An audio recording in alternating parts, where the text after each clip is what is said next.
Yo, what's going on YouTube? It's Zyplo here, and in today's video, I'm going to be going over everything you need to know when it comes to making your character more powerful in Suicide Squad Kill the Justice League.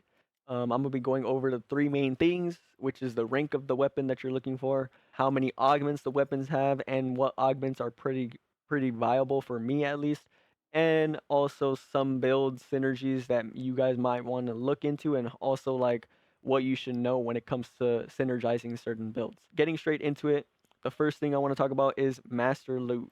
So if you don't know what master loot is, this is how you make your character more powerful. All these gear items, lucky charms, neck bombs, traversal mods, shield mods, and weapons, even melees and grenades, all have master loot. So for example, as you can see right here, this one says master on it. But there are some variants that you can get that that don't have the master tag. If it doesn't have the master tag, it will do less damage and basically have less stats. If it has the master's tag, it will have more damage and do more for you basically. You know what I'm saying?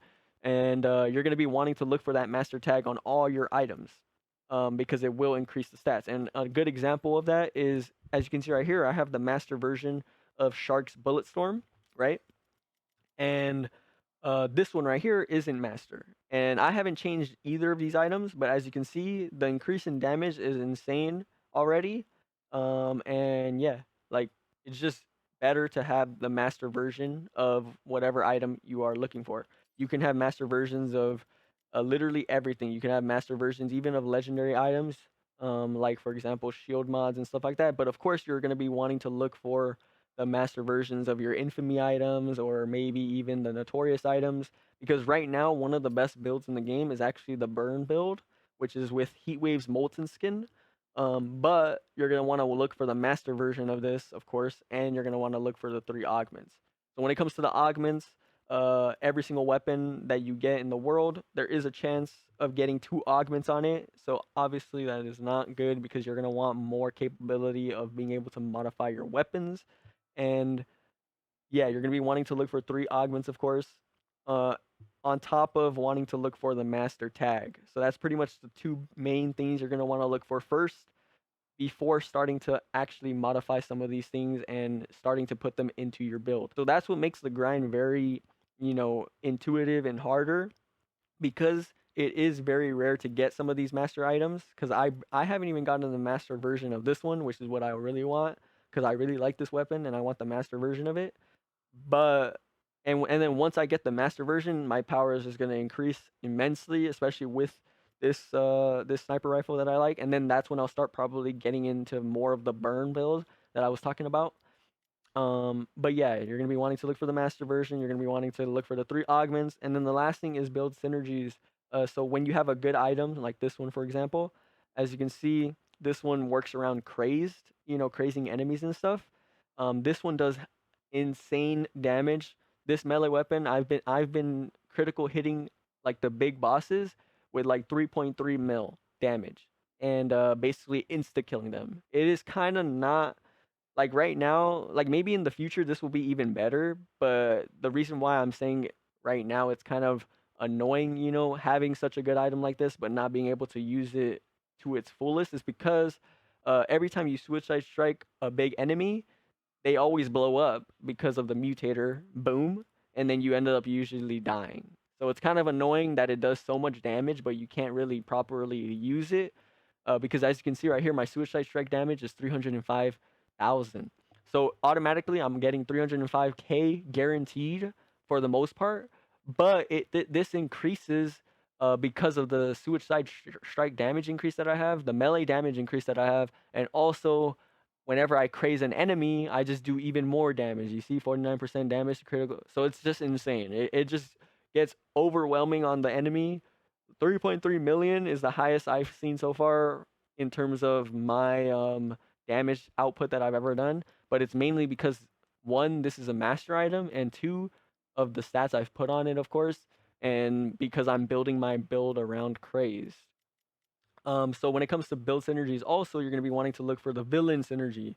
So each of these notorious weapons, for the most part, some of them don't have it, but some of them do, where it has villain synergy. So you're going to be wanting to look at this villain synergy to make sure that you're actually getting the most out of your build. Also, and then yeah, you're just gonna be making sure that whenever you change some of these augments and modify them, like if when you go over here and modify your augments, you're gonna be wanting to make sure that you're kind of like building around whatever the build is. So if you're using crazed, for example, like on your neck bombs, and you're using a crazed build, you're gonna want to change this one to maybe 50% more damage to crazed enemies. If you're using a burning build, you're gonna obviously want to change this to 50% damage to burning enemies and trying to build off that. I haven't used some of these other things like 50% damage while shield is at 100%, but for the most part, it is much easier to know when you have an enemy crazed, and it is much easier to just get that extra damage in, and it's really good. And then when it comes to some of the weapon stuff, some of the advice that I'd give you is to not waste your time using, like for example, with this weapon, I changed a lot. I changed every single one of these stats to its max pretty much.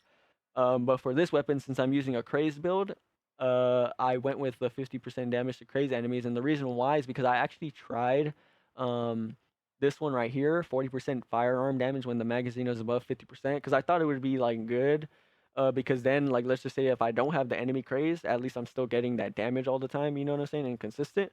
But it's actually felt kind of weak. And then once I put this on, since my build is based around crazed anyways, it actually made the build even better. So once I'd switch to a burning build, if I'm still using this weapon, I'd most likely switch to, 50% damage to burning enemies. But this is for the most part what I use. Most of the time when it comes to the blue augment, I always go with the damage of the weapon because for me, it has felt like it has done the most to the weapon. Like actually putting more damage to the weapon feels like it actually just fries enemies compared to like if you put critical hit damage or brute enemies, unless you're just going specifically for brutes or whatever, then I would put that on. You know what I'm saying? But for the most part, that's usually what I run with for pretty much everything on my build. When it comes to just the blue one in general, like I use the health. I know that there's the shield one and stuff like that. I usually use the health one, and then for everything else, I usually just go with damage, pure damage. So like the neck bomb and lucky charm, critical hit damage, the traversal attack damage, and then when it comes to the sniper rifle damage, shotgun damage, melee damage, like it adds up a lot when you continuously get that to its max. But keep in mind, like I said, in conclusion, pretty much you're gonna be wanting to look for the master loot. You're gonna be wanting to look for the 3 augments, and then you're gonna be wanting to look at how you can synergize that master loot with all your other gear, of course, and basically playing around with certain things. And that's pretty much it for this video. I hope it helped you out so that you could realize, how far or how hard, not how hard, but like how good the grind is when it comes to this game. And yeah.